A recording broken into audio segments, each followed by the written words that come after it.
Hello friends, this is Imtiaz online. After a long time, big to begin with, Happy Republic Day to one and all. It's a pride moment and moment of proud for not only an Indian, but also for the world because today we give the best constitution in the world.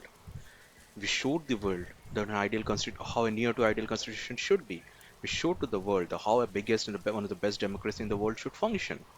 So, not only for you and me is a moment of pride, but a moment of joy for the entire world. This is our great India. This is our great Indian Constitution. You name it, everything is there. Equality, right, duties, opportunities, responsibilities. Our founding fathers, I mean, fabulous those individuals were. We can just imagine the effort which they took to give us the best constitution. And today is the day we remember our constitution. We take the oath to abide by the constitution.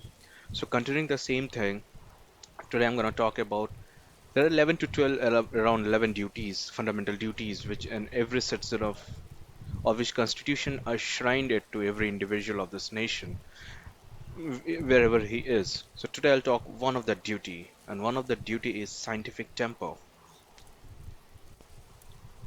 There's there is a reason of including scientific temper in our fundamental duties. Because our founding fathers know this, that without scientific thought process, without scientific approach, or without strengthening the science. Now, when I say science, it does not mean only engineering. It can be science of anything. It is talking about scientific temper. Unless and until we strengthen our science, we cannot strengthen our country. Science has an important role to play. Now, what science is, or what scientific temper is?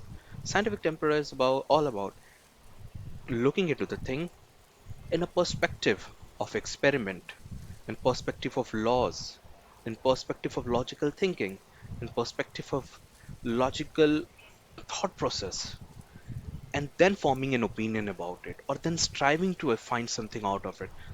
That's called scientific temper, where you questions and questions and questions till you find an answer.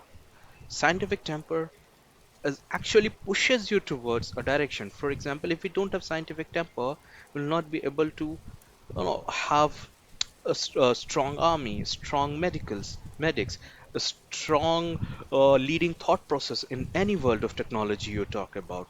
So, my purpose of coming online is only to tell you guys that let's think in a scientific way. Scientific temper is an important duty.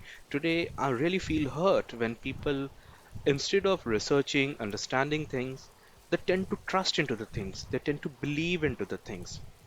I tell you my example when I was initially in my teaching career, I started doing research.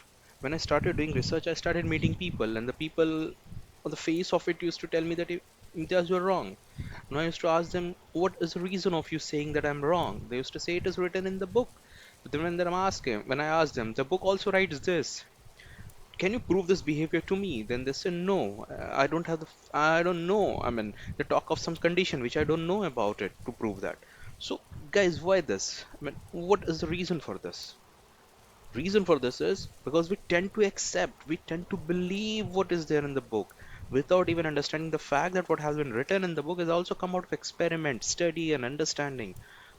Without without questioning why, what, how. Even before accepting anything, we should ask them what, why, and how. We cannot develop a scientific temper, and scientific temper is our fundamental duty. So I really urge everyone who will see this video, who will even dislike this video, that please, whatever you information you receive from anywhere, online, offline, from the friend, don't accept it as it is. Try to apply three things. Is can information be logically correct? If yes, then have you ever did your own research to validate that fact, or if simply it's logically correct, that's why you accept it? Because we know that what has been said to you might sound logically cool, but may not be what practically it is. Or while doing practical, you might find out with some other results. That's what research is all about. So, my request to all of us, including me, that let's develop a scientific temper where each and everything will try to have a perspective, will try to ask question why, how, and then we study ourselves before validate a fact. I still remember a quote from Mahatma Gandhi. He said that don't form your opinion, but once you form an opinion, stand by it. So when he says don't form an opinion, it means just don't come to conclusion. Don't say yes or no at an instance. Think about it, rethink about it, and trust me, guys, when we start developing the scientific temper, we'll start feeling the change of our in ourselves, in our thought process, in our understanding, in our perception of vision. And along with these change, our personality will evolve. With our personality will evolve, we'll do better things, we'll do wonderful things. And ultimately by doing this, we're making our country wonderful because our forefathers said this that scientific developing scientific temper is the fundamental duties of the citizen. So, with this, that purpose was not to give a speech, but purpose was just to give a very humble message. Guys and girls who are listening, me, guys, let's strive to develop a scientific temper. And it's very simple. Ask what, why, and do research about it. That's all. Happy Republic Day to one and all, including myself. We take oath to all the fundamental duties enshrined to us from our Constitution. We'll see you back. Take care, relax, enjoy.